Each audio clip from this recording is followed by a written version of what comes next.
Hi, I'm Madam Eileen. I'm going to teach you about pinch twists. Once upon a time, when I first started doing balloon twisting, I swore that I would learn all the designs that did not need a pinch twist. And guess what? The funnest designs need a pinch twist. Simple ones like this, there's not many designs that are as simple and easy as the three-twist balloon dog. You got to get down and gritty and have some fun. So I decided to choose lavender. They say in color theory class that purple inspires intelligence, or that if you desire to increase your intelligence, you desire to surround yourself with purple. So it either means you're very smart or you're stupid and you want to be smart. Okay, lavender. A pinch twist is self-descriptive. It's exactly what it is. We're going to make a bubble, we're going to isolate it, then we're going to pinch it, pull it up, and give it a few twists. Pull, twist. Some people call this the ear twist.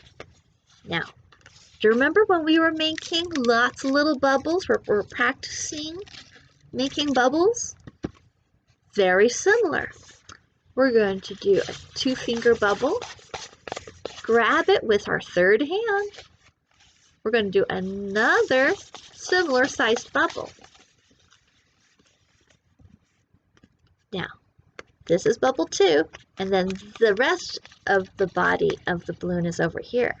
We're going to fold it so that the joints are parallel, and we're holding the first and the last bubbles in place to isolate this one bubble. Now we're going to pull it up and twist. 1, 2, 3. The pinch twist allows your balloon to go from being straight to an almost 90-degree angle. This is great if you're doing a box or you want to shape your balloon. This helps guide it. The pinch twist is also an anchor point where you can connect more balloons to it. I will demonstrate that. Connect your balloons, right? I am going to let it hit the air out, tie a knot. Pinch twists are very strong because you have several layers of latex balloon right in there now. You grab the knot, not the nozzle, the knot. Using your thumb, you hold the balloon into that joint and you wrap around the pinch twist just one time and let go. And now you have a balloon connected to where this bubble and the pinch twist and the body of the balloon meet. It kind of creates a triangle shape. It creates a very strong shape. We often use this for the bottom of a dress or the sides of a teepee or as ears. This looks kind of pink. Hey, it's Poppy. And just like you did the string of pearls, you can practice doing the string of pearls, and then you go around your string of pearls and you practice making one of those bubbles into a pinch twist. Or you can isolate a bubble, do bubble, bubble. It doesn't matter what part of this balloon you grab as long as you kind of grab it all together and have this bubble on top. The bubble you're going to twist is on the top. You pull it up and you twist it around. There it is again. Then you can do another pinch. It doesn't even have to be the same size as this bubble. But I want to show you, I am making a soft bubble. Now the difference between a hard bubble and a soft bubble is the balloon is hard. I do the bubble and you see there's not much give. I'm going to do another bubble, but this time my fingers are going to give it a little more of a squeeze as I isolate it. And now I have these two bubbles. They look identical, but if you squeeze them, one will squeeze down flatter than the other.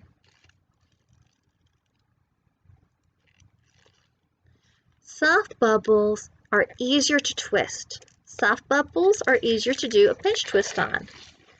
Not impossible, even if it's firm or super firm. But if you're trying to do a pinch twist and your fingers are telling you tension-wise that it's going to pop, then you've probably put too much air into that section.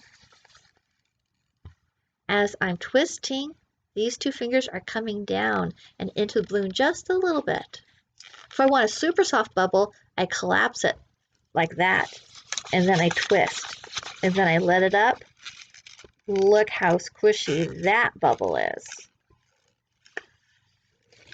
Hold it, pull it up, and twist. Pull, twist. Now when we make the bear, we're going to do 2 pull twists to make his ears. So some people like calling them ear twists. I like calling them ear twists personally because my name starts with the letter E and ear twist starts with the letter E. So it'll become habit to just grab over, put your thumb. I have my thumb. I put my thumb under the bubble when I pull it up, and I slip the thumb out as I start to twist. I'm going to isolate a bubble to move it over. Now I'm going to isolate another bubble. When I pull this down, my thumb's already there under the bubble. I don't have to force it in. You could think of it as I'm wrapping the balloon around, already placing my thumb in there. Pull and twist.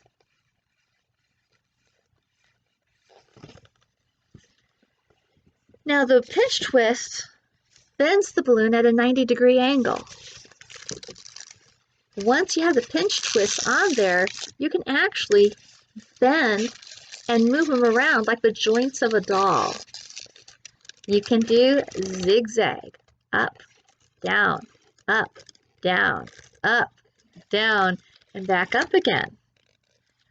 Or I could bend it, so 90-degree turn, 90-degree turn, 90-degree turn, and look, this knot is parallel to this joint here.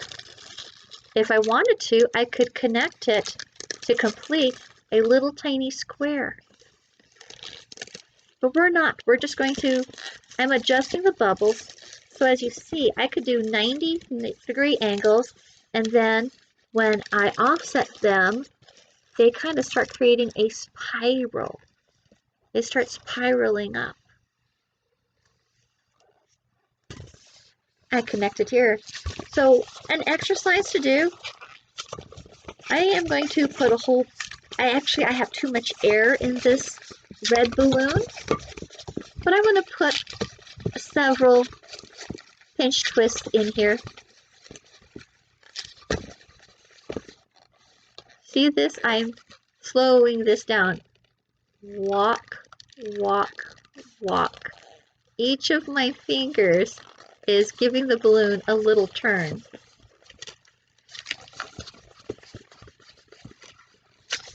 I saw this movie, Monster Trucks, and the aliens would wrap their tentacles around the axle and use the little feelers on their tentacles to turn the axle. That's what this reminds me of. Ever since I saw the movie, I could totally relate. Now remember, pinch twists are great attachment points.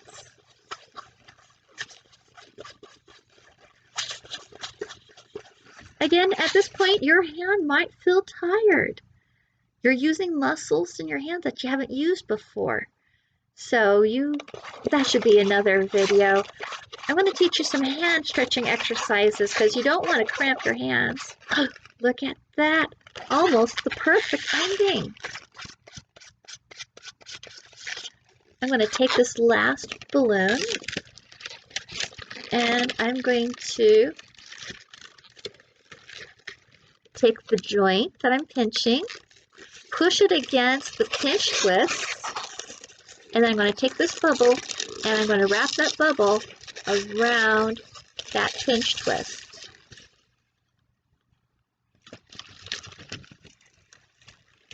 All right, so you have a string of pearls. You skip the first one and you go to the second one, trap it in the middle, pull it up and twist. Skip the next one, pull that one up, pull it up and twist. This is like one of the best exercises for practicing pinch twists. Remember, you don't have to look at what you're doing. Feel what you're doing. Your fingers are not going to lie to you. Your eyes will. Balloon twisting is just like being a magician. It's all about illusion. Balloons are going to do what they're going to do. The more times you twist a pinch twist around, you feel that that pinch twist is going from soft to hard. And when the pinch twist gets hard, it can pop.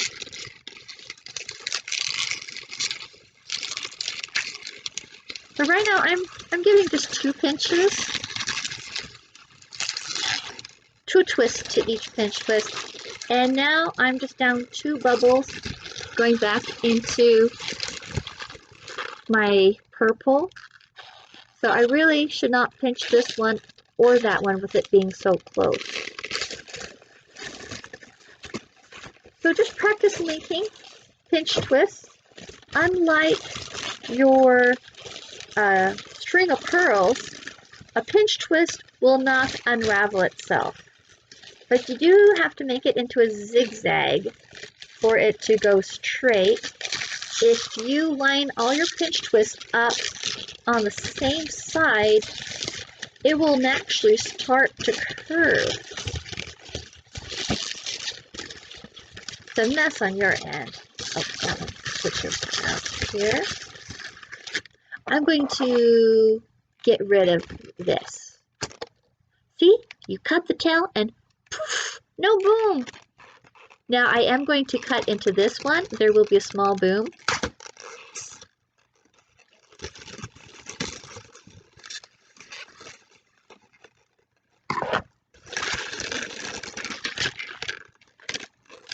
DNA molecules, teachers. This shape often reminds balloon artists of a DNA strand. So we'll make 2 of these, and then we break a whole bunch of little bubbles and connect the 2 strands together with the RNA series, or T, A, G, and I always forget the last letter. But you can make DNA molecule strands with your practice pieces. Or line them up and make a circle. Put all the pinch twists to the outside. And it kind of starts looking like a wreath.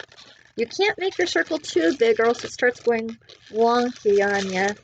Pull it in small.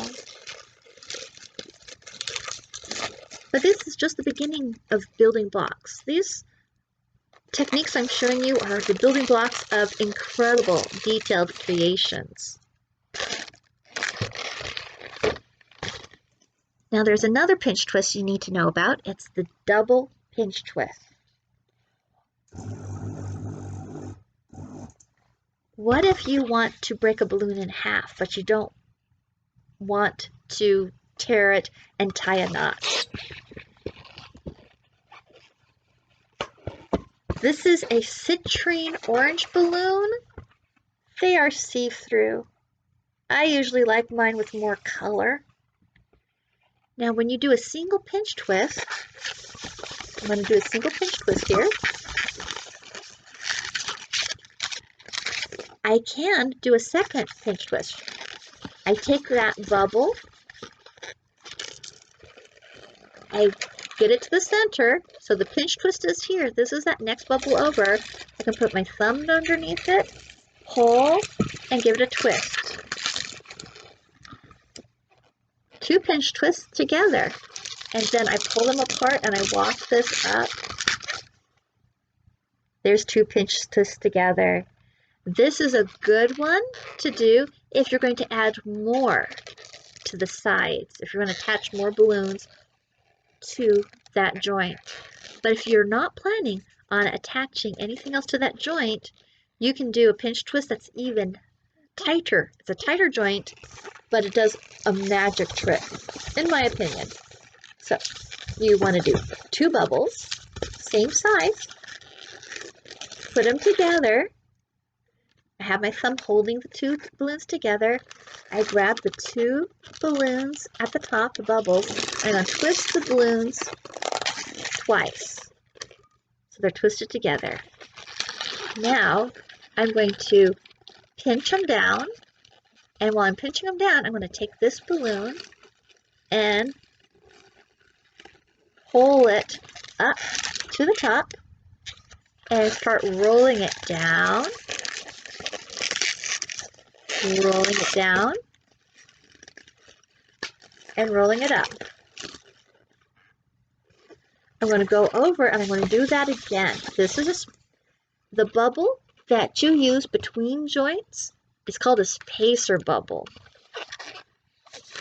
So there's a spacer bubble, and I'm going to do 2 bubbles, and I'm going to connect the 2 bubbles together, and now I'm going to pull the balloon up to the top of the joint while squishing with my fingers, pulling that joint down to meet the bottom joint of the spacer bubble, and I roll that.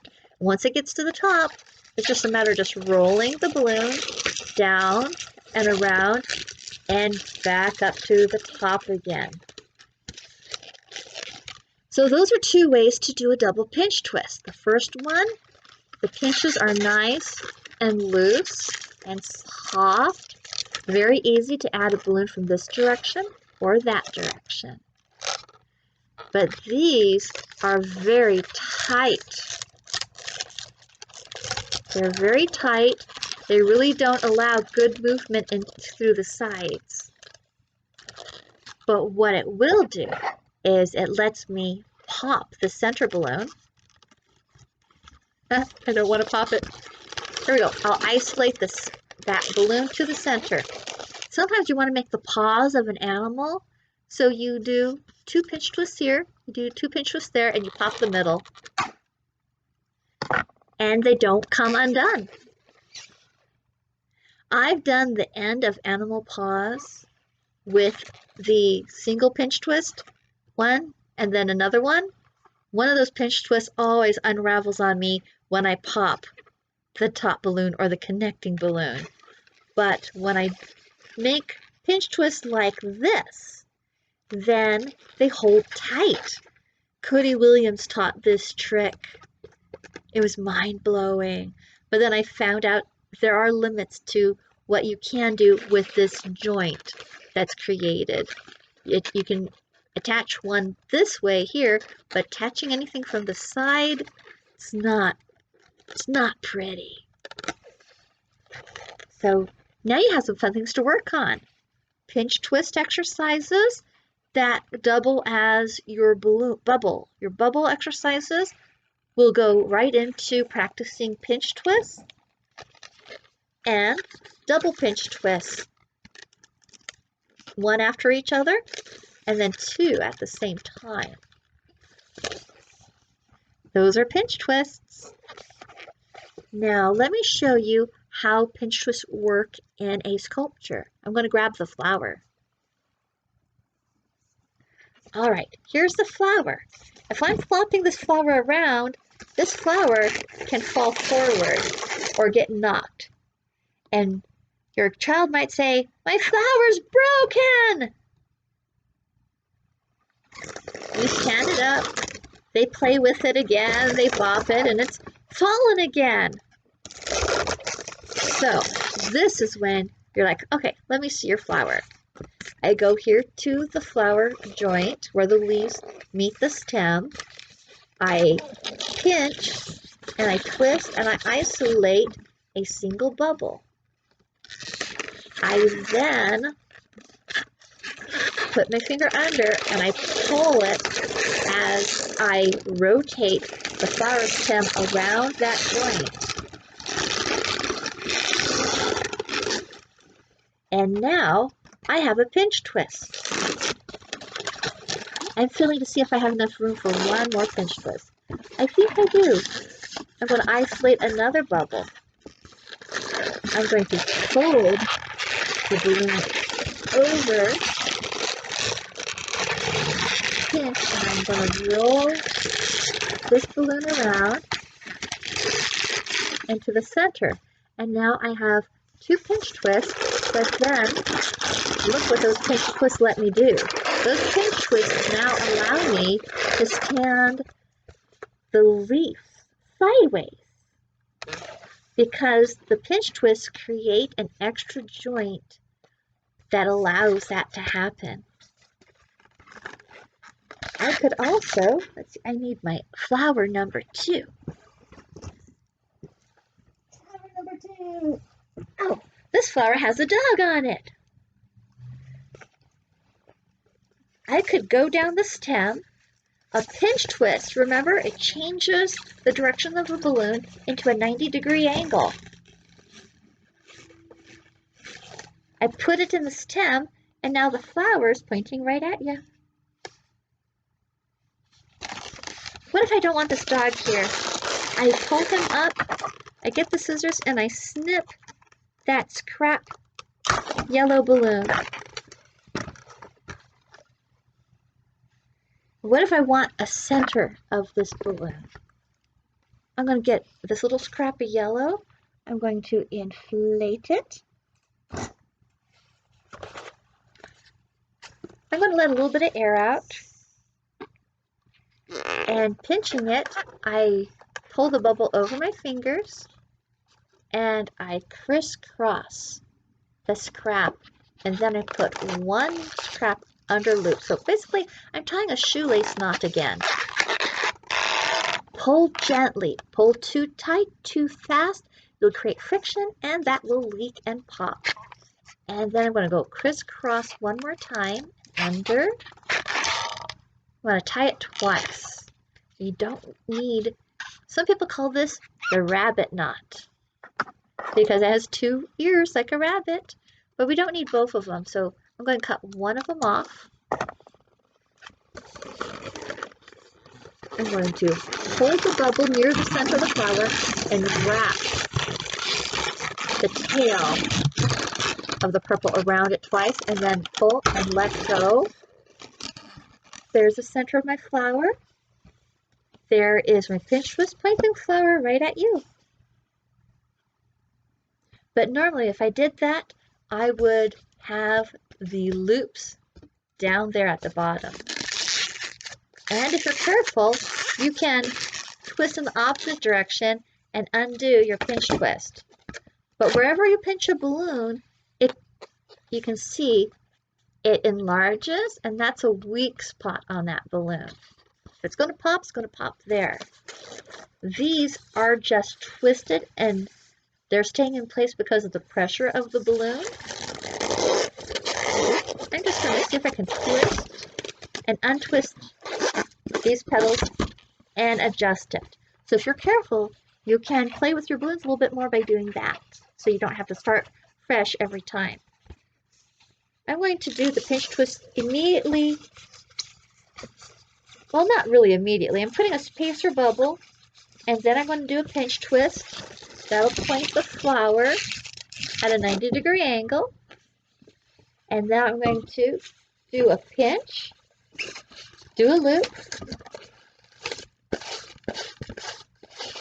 Now I'm going to do a little bubble. I'm going to turn that one into a pinch twist, get my thumb underneath it, holding it up, and twisting it 2 or 3 times.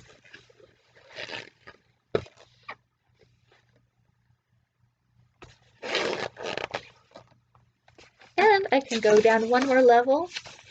You could do the opposite. You could do the pinch twist first, and then pull the rest of the flower into a stack. Point them in different directions. You can just play. You can add a lot of expression into your flower by adding a bend to it. So those are some clever things you can do with pinch twists. Bubble practice, then pinch twist every other bubble, and then if you want to have more fun, try to twist the bubble in between those bubbles. That can be harder, but it is possible to do. That's why these are practice pieces. In fact, sometimes it's very hard on the hands. But there we go. I just pinch twist the center. You can't do too many close together in a row. I think at the most you can maybe get 6 joints in together before you need a spacer bubble, and you basically create a miniature flower. So have fun with adding pinch twists. It opens a whole new level of balloon twisting for your designs. Have fun twisting!